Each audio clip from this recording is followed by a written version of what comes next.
nitwa Uwamahoro Phoebe, nkaba ndangije amashuri yanjye yisumbuye Aspeje Rwamagana.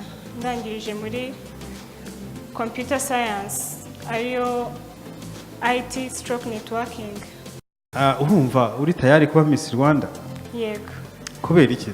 Kubera ko numva ko ndamutse mbaye Miss Rwanda nabona umwanya uhagije wo gutanga umusanzu wanjye muteza igihugu cyanjye imbere. Ariko n'ubundi uri umunyeshuri ku ishuri wawe utanga hano muri Rubavu wajya mu ishyirahamwe ry'abari n'abategarugori ukawutanga, kubera iki wumva Miss Rwanda se ariyo nzira yonyine wahisemo? Nuko mbona ko Miss Rwanda ari n'umuyoboro mugari munini wamfasha mu guteza imbere igihugu cyanjye.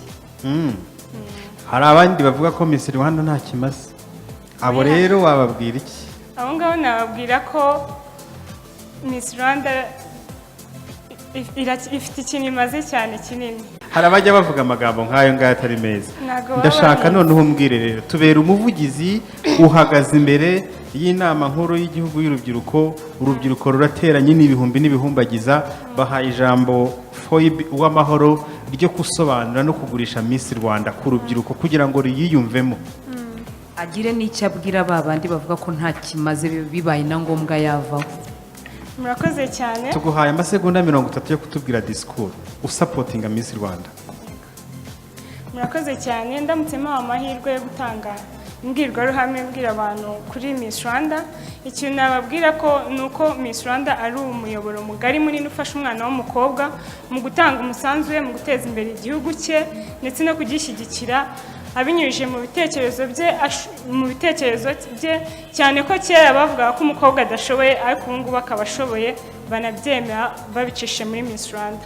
Abo bavuga ko ntacyo bimaze rero nababwira ko bagomba kubyumvisha kuko kiranahari ndetse n'abatubanjirize bagenda bafite ibyo bakoze. Murakoze.